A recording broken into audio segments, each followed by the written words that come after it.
Hello everyone. Last talk of the day. Thank you for staying. And if it's really bad, you can leave. Don't worry, it's okay. My name's Mike Sunda, and I'll be talking about rewriting cultural codes and subverting soft power in Japan today, and exploring how we went from this, which is a whole influx of A-list celebrities such as, but not limited to, Frank Ocean coming to Tokyo. I'll go through a few others later.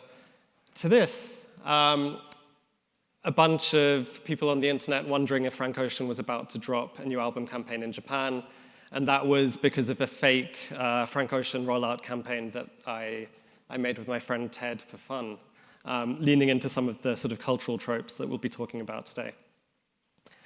And then we'll use that example, that case study, to explore what that tells us about the directionality of culture and these sort of cross-cultural flows, and how cool is produced along these axes, so hopefully tying into some of the other themes that have been explored at FEST this year so far.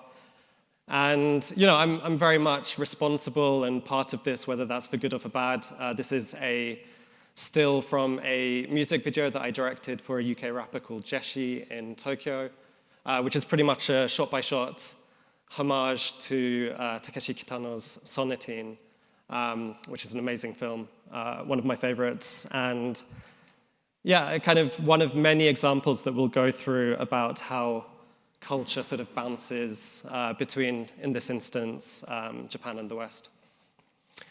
Just a bit of context, because it will be relevant. I hate talking about myself, but it plays into the talk. I've been in Tokyo for the better part of 18 years now, so I'm from London originally. Been in Tokyo for the past 12 years consecutively. I did my undergraduate degree and my master's degree in Japanese studies, and then went into writing. So I was writing for the BBC, Japan Times, Vice, various publications about Japanese culture and society. Pivoted into advertising because I needed a visa and because writing really doesn't pay the bills. So I was a strategist at an ad agency for several years, and then co-founded a creative studio called Push in Tokyo 5.5 years ago. And apart from working with global brands like Nike, Red Bull, Beats by Dre, all these sort of culture-adjacent global brands, we also work directly with a lot of artists and musicians, which is perhaps the more interesting side of the business. So we've shot Megan Thee Stallion in Tokyo. We have worked with the likes of James Blake and Fred again in the last 2 weeks. We've worked with Ye, we've worked with Rosalia, One Republic, lots of local artists as well, like Yuki Chiba, who's an amazing Japanese artist. And yeah, I'll kind of go into some of that in a bit later. So I moved to Japan for the first time. Okay, show of hands, this is like the last talk. I'm going to try and make this a bit more interactive. Who has been to Japan? Cool, okay, great. This makes my life easier. When I first moved to Japan in 2007, this was pre-Airbnb, this was pre-smartphones, it was pre a lot of things, and it was like a completely different experience to visiting Japan in, let's say, the last 7 to 8 years. This is a scribble from Roland Barthes' Empire of Signs, which he published in, I think, 1970, the semiotician.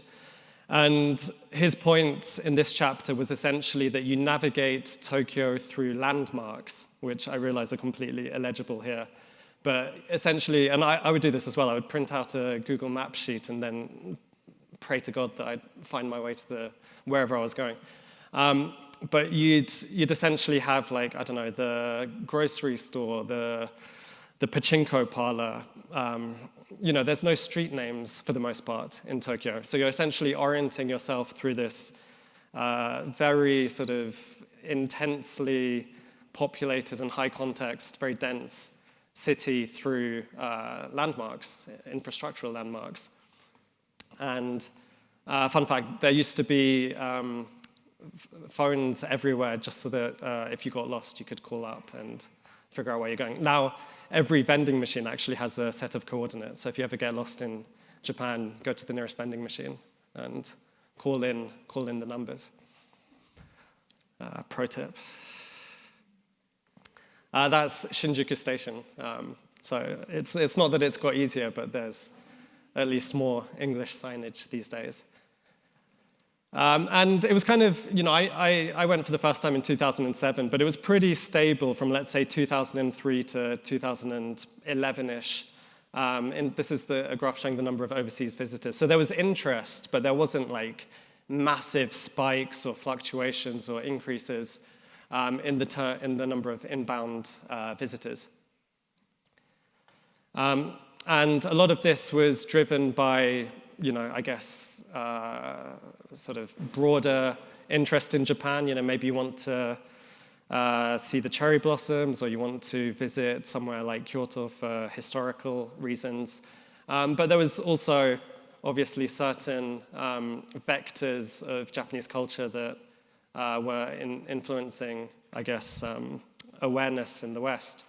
And let's carry on doing show of hands. This is completely arbitrary, and there's no correct answer for any of these. But put your hand up if you think Hello Kitty's cool. That's nice. AKB48, the idol group. Hands up, no, not much of a response. Haino Keiji, the noise musician. Oh, wow, okay. Got a little cluster of noise fans. Dragon Ball. Okay. Akira. Oh, okay, big one. Murakami Takashi. Murakami Haruki. Murakami Ryu. I'm just going through this for fun. Okay. Pokemon.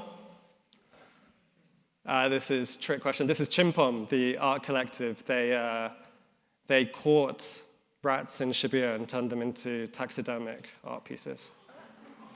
This is real. So anyway, my point is that there were like little arbitrary sort of examples or reference points of Japanese culture floating around in the West, but a lot of these were not made for Western audiences. They were made for local, domestic Japanese consumers and audiences, and then they got picked up to varying degrees by the West, and now Hello Kitty by Sanrio is a global name, and Chimpom is still or Haino Keiji is still a very underground name. So then around 2013, something strange happened. I'm channeling my Adam Curtis here. But the number of visitors to Japan started to massively accelerate year on year. And my thinking, because I was here for almost all of this, in 2011 I actually felt like things were about to surge, but then the Tohoku disaster and all of the sort of incidents around Fukushima and so on kind of quelled the numbers. But basically from, let's say, 2011, 2012, 2013, you have this meteoric rise in interest in Japan that translates to actual inbound visitation. With a brief lull for COVID, obviously, and then now we're back to, I think, 38 million in 2024 and projected to be higher numbers this year. And on the flip side, you have this interesting population dynamic where the overall Japanese population starts to decline around the same time. And this is obviously an issue for the government in terms of the economy, society as a whole.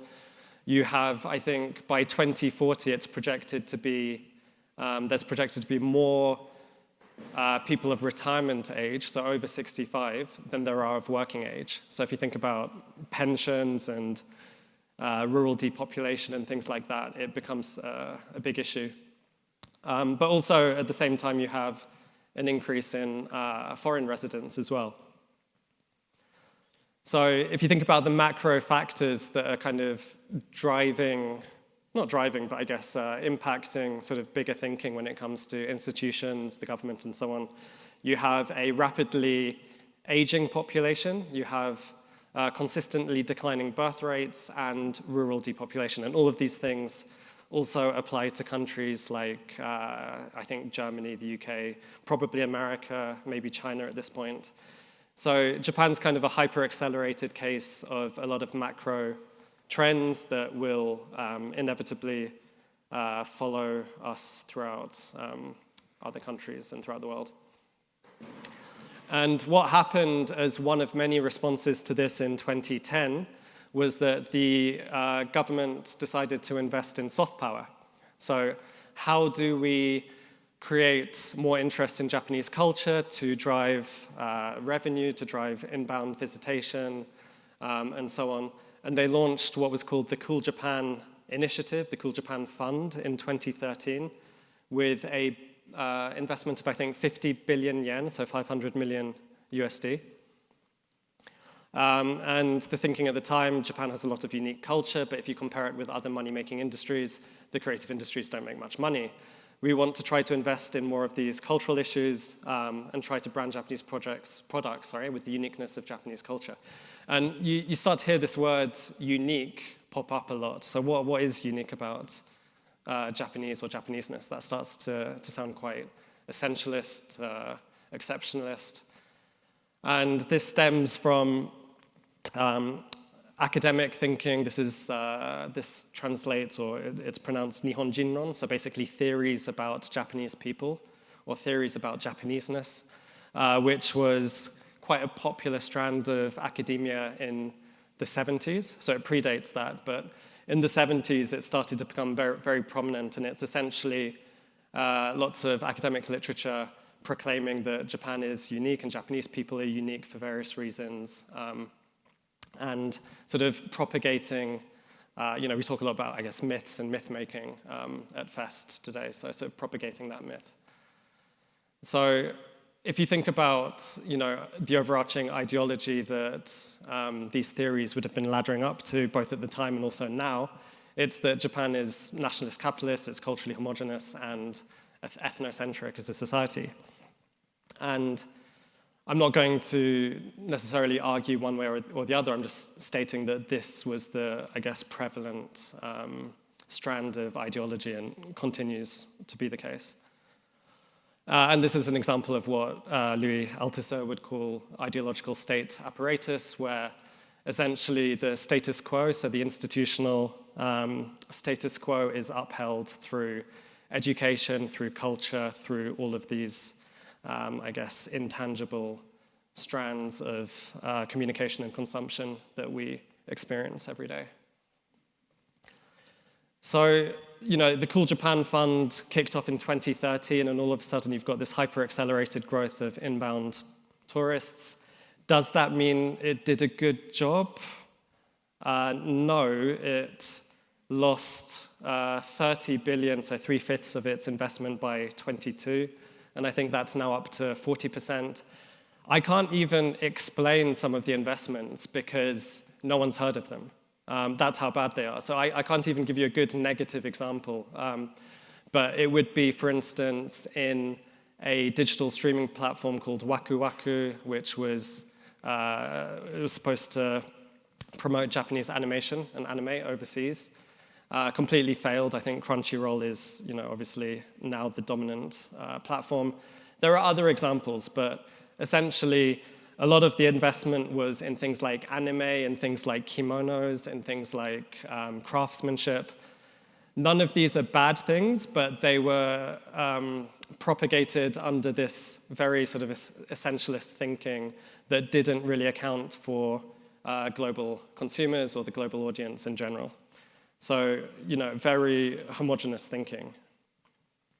What actually happened, I think, if you want my opinion, is that when, tourism started to really increase, it was just purely through structural changes. So it became easier to book accommodation through platforms such as, but not including, Airbnb. It became easier to get around the city because there was more English signage. All of these things add up, and on top of that, you have an incredibly strong US dollar against the Japanese yen, or rather, on the flip side, the Japanese yen has been very weak against almost every other currency for the past 5 years. So Japan is pretty much on sale at this point if you want to visit as a tourist. So let's sort of recap. We have what I would call the logic of state-sponsored soft power, which is, and this doesn't just apply to Japan, but I can only speak on behalf of what happened in Japan. So it's essentialist, it's exceptionalist, it's resistant to localization, as in it does not provide a fertile ground for localization, and it's somewhat dismissive of the global context, and it implies that there's a fixed interpretation of meaning. So what has generated cool Japan, I mean, over the years? So apart from some of the examples that I gave earlier, I'm going to throw some more arbitrary names at you. So we have the likes of Fujiwara Hiroshi and Nigo, who obviously had a huge impact on Japanese street culture. YMO, the amazing band that sort of blended Japanese synth music with a lot of Western sensibilities. Studio Ghibli, one of my favorites, Tadada Soichi. If you don't know him, listen to his music. Made the soundtrack for Ape Escape as well. Death Stranding, you've got Kojima hanging out with a lot of international actors and so on. And so what I've just shown up until there is a lot of Japan-based creators who were, I guess, working with a more sort of collaborative framework in terms of how they thought of the West, how they thought of Western culture. You know, even Studio Ghibli very heavily informed by their trips to Europe. And on the flip side, nowadays, if you think about it from the perspective of a domestic Japanese-speaking audience, some of the biggest creators or artists, A-Witch, who's a musician from Okinawa, Naomi Watanabe, who's, I think, Japan's top podcaster, Kemyo, who I think is probably the second top podcaster at the moment, Yuki Chiba, the rapper we work with a lot. These are all very diverse voices. You know, Okinawa was marginalized in many ways. Its relationship to mainland Japan is one of colonizer and colonized. She speaks a lot about that in her music. Watanabe Naomi was one of the first people to speak up about body positivity and diversity in that sense. Kemyo, a very outspoken celebrity when it comes to LGBTQ, and Yuki Chiba's from a Korean background, Zainichi Korean, so I think second generation Korean Japanese, again, historically marginalized within society.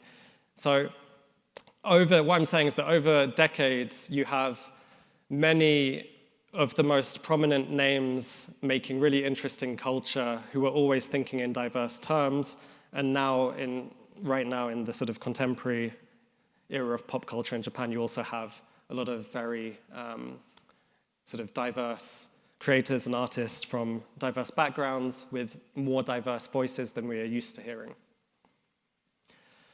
So if you think about what's actually making Japan cool, not what's being invested against, it's, let's call it organic soft power. It's more of a dialogue between different cultures. There's a remix element, as in it bounces back and forth, I think. Streetwear is a good example of that. You know, David Marks gave a talk here last year about, I think, fashion and culture and so on, but, you know, he's written a lot about that. And it's simultaneously both global and local in context, as in you're considering not just the local audiences, but also the global cultural context, along with creating art that is open, or creating anything really that's open for interpretation rather than hard-coded with a specific meaning.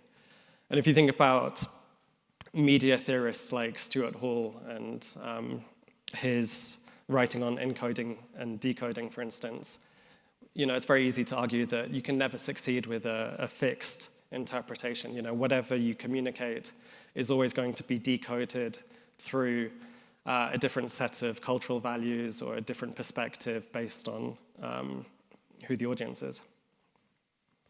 I don't know where this came from, but I found it funny.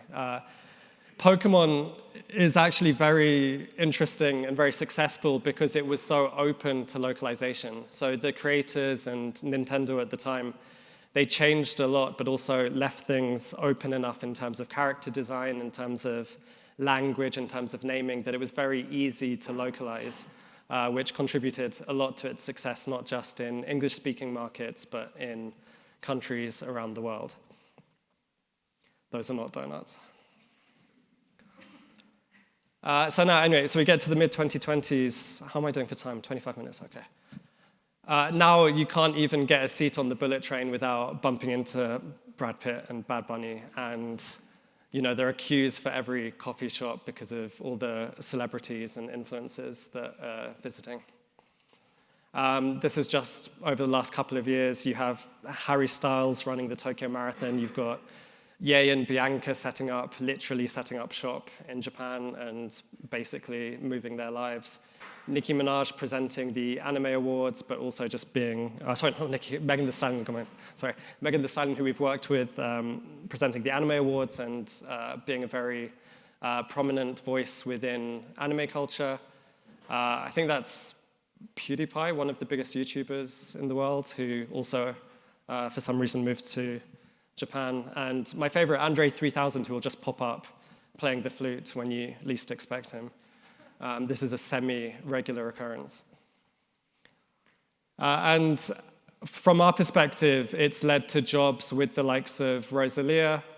That was a music video for a song called Tuya. This is Raul Alejandro, her ex-fiancé, who's also a huge fan of Japan. We filmed a music video with him too. Ye, this is his promotional video for his latest album, Bully, so with a bunch of actual Japanese pro wrestlers. This is a music video we shot with Yuki Chiba, probably one of, I think, my favorite things that we've ever produced as a studio. And I'll just very quickly play some of the footage from Mamushi for Megan Thee Stallion. I think it's the first music video shot in Japan to win a MTV VMA. So we shot this the summer before last, or last summer.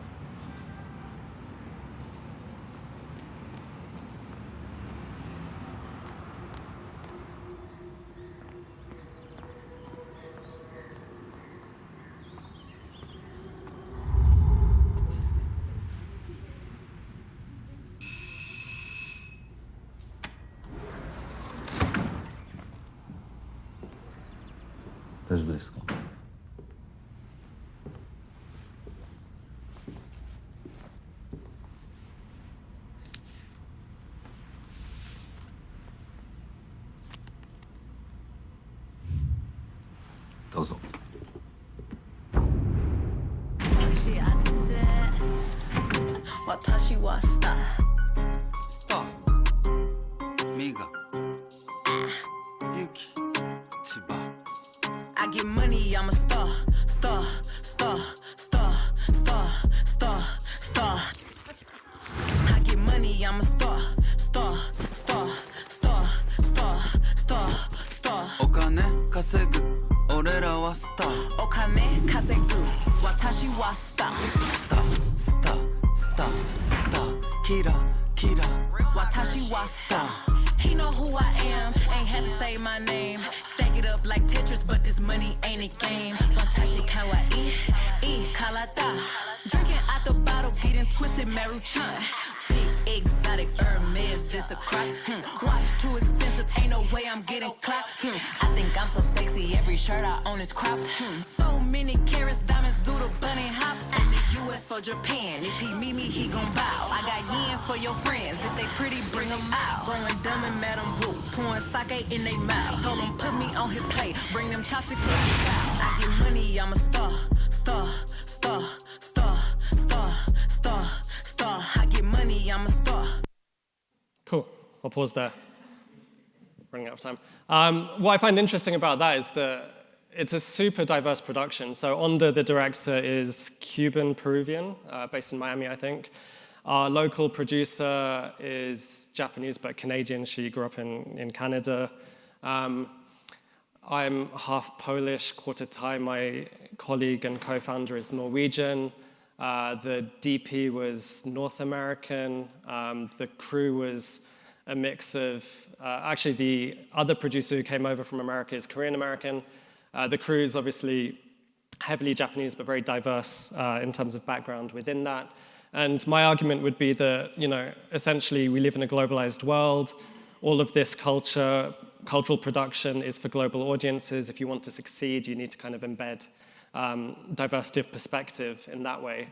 And what I'm, I think, very proud of with most of our work is that it tends to resonate well with overseas audiences, but also with local Japanese audiences who I think appreciate that there's a lot of, I think, fidelity or a lot of respect for local culture.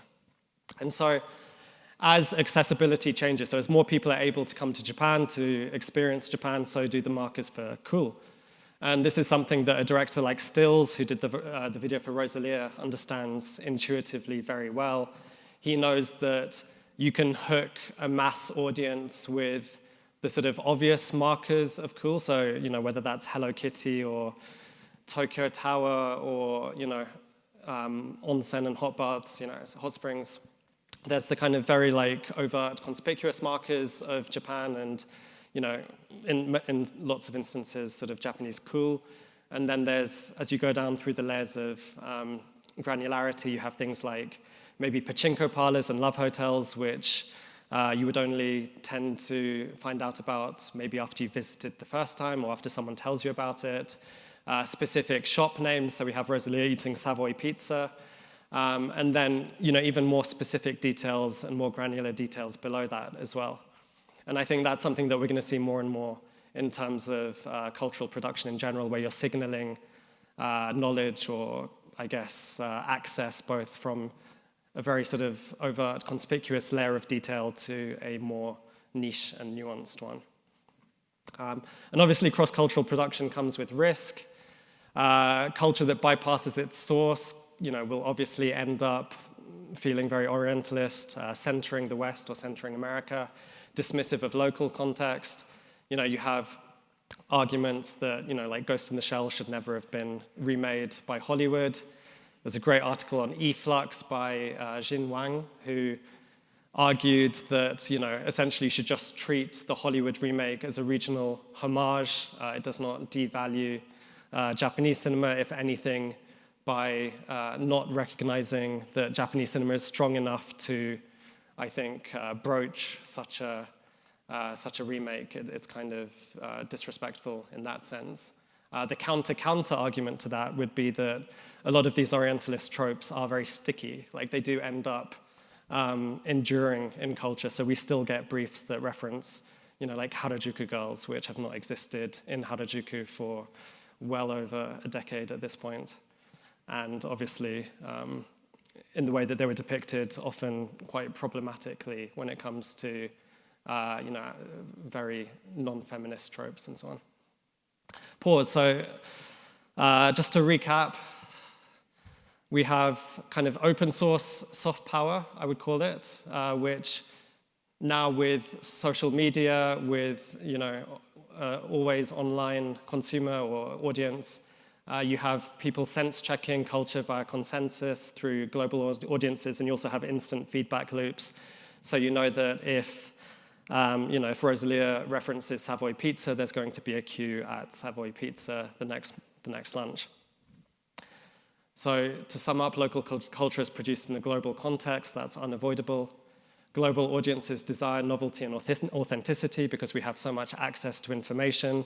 Even if you haven't been to Japan, I think you still, if you're interested, you have so much access to knowledge and, like streamers on YouTube that speak to locals with those sort of vox pop interviews every day. So you need something quite novel and really ultra authentic to cut through beyond that.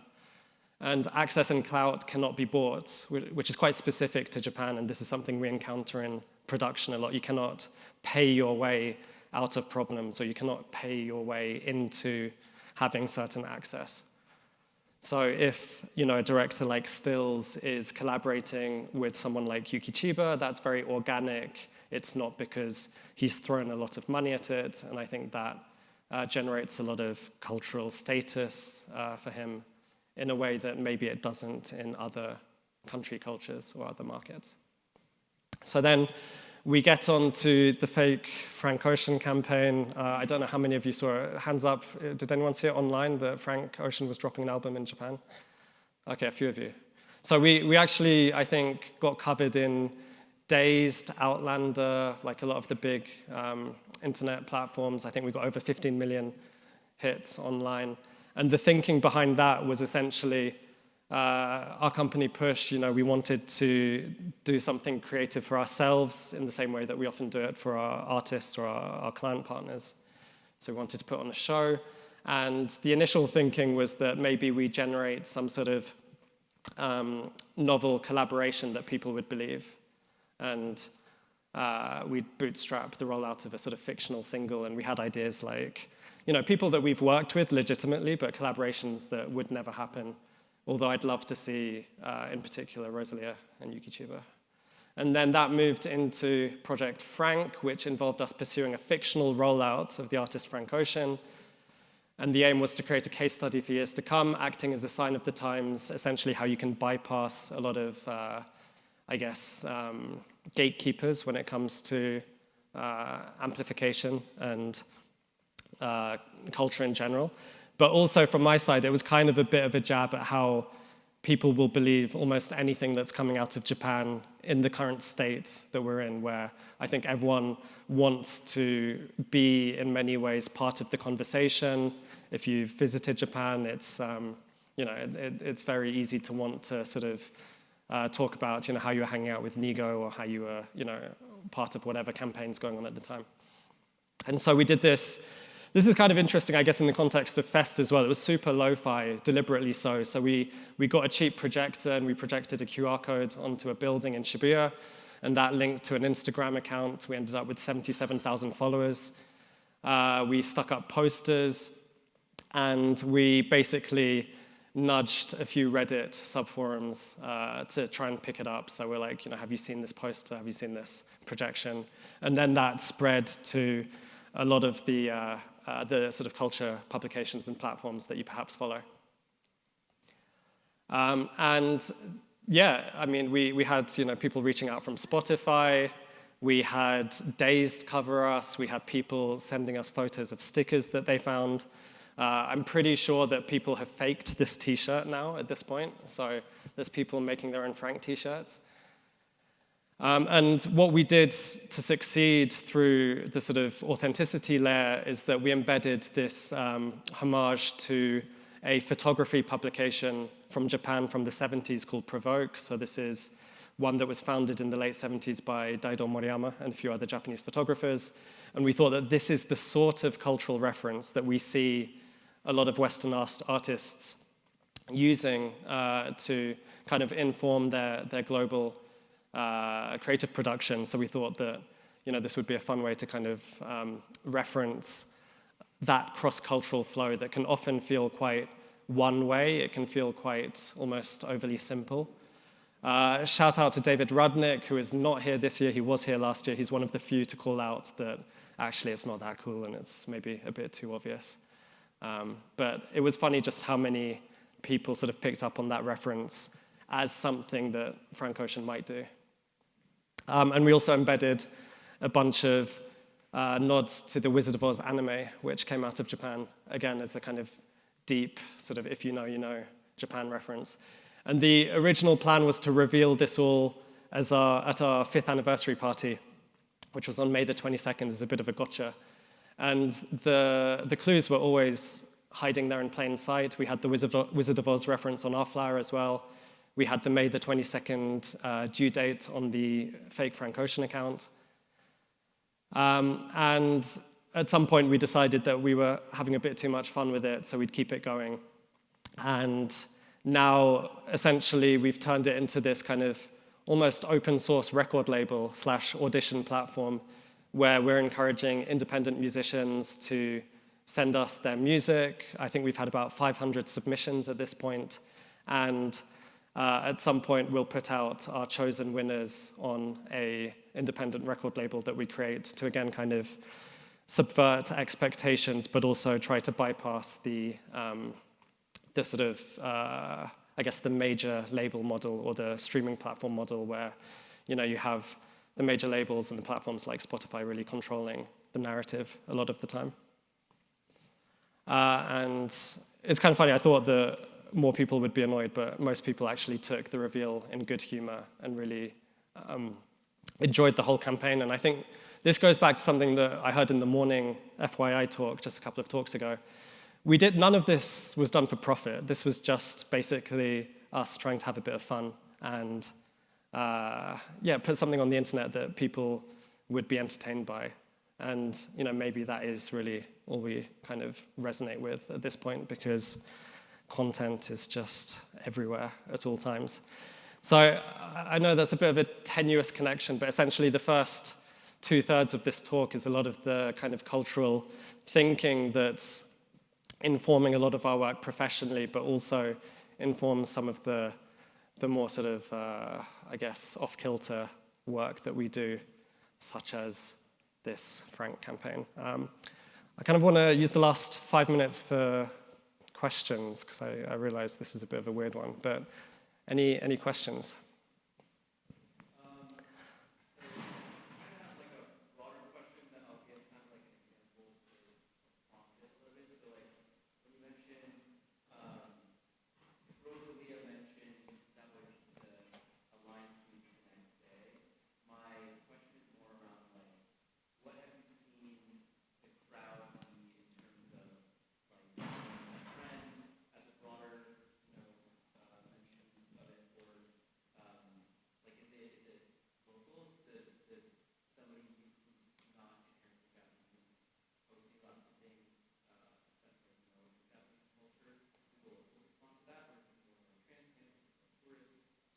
Yeah, so the question there was like, is it a local or, I guess, more international audience responding to some of these cultural references that international artists make? And I think it's almost entirely international. So, I mean, from all the people that have visited Japan, how many of you have received Google Maps tips from friends and sort of planned your itinerary through, I guess, that sort of collaborative process?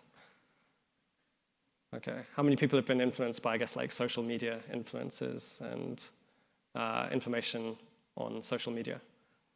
Quite a few. I think it's kind of similar to that dynamic where it would be inbound temporary visitors at that time, but that's also because the Japanese music market is incredibly domestic in terms of the musicians and artists that perform well. So Japan's still, I think, the second biggest music market in the world and dominated by local artists. So as much as an artist like Frank Ocean can bridge that divide, there's still a huge gap in general between the artists that a local audience is consuming versus the artists that are popular in a, let's say, non-Japan context. Any other questions? Oh, sorry. Bro.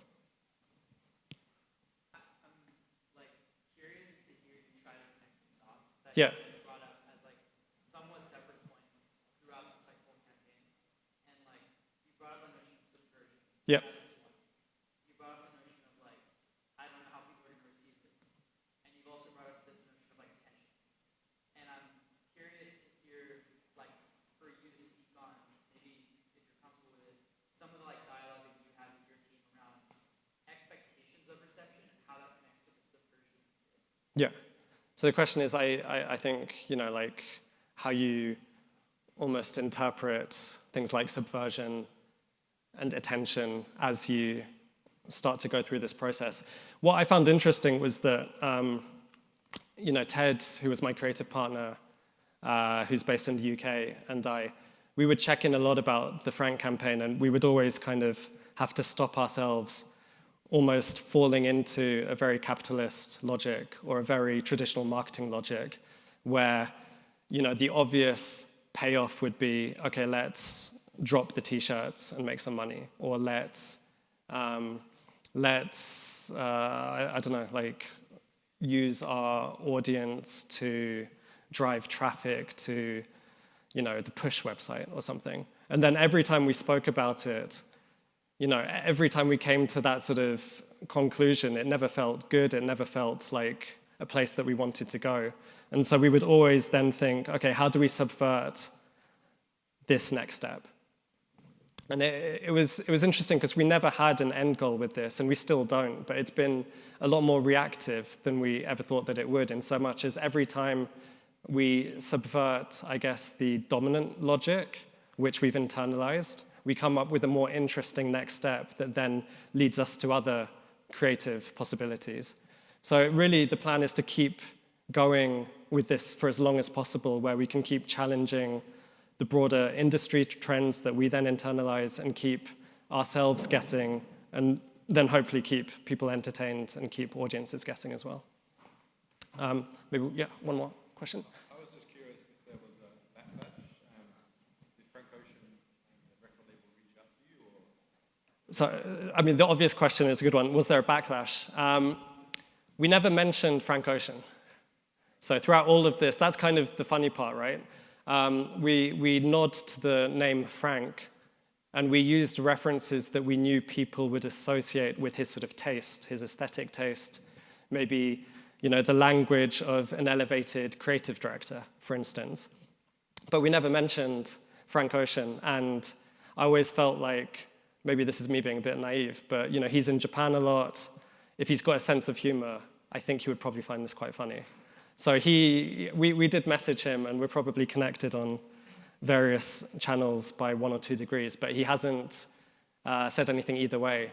But what was perhaps more interesting was that his fans actually, I think when we revealed that this was a bit of a prank, they didn't react negatively, but I think a lot of that is because there was no profit gain. There was no attempt for us to capitalize on the attention that we'd created. It was really just, I think, some native online entertainment. So yeah, there was surprisingly little backlash, although I don't know if you want to give me some, I'm all ears, and if you want to talk about it later, I'm happy to hear critique as well.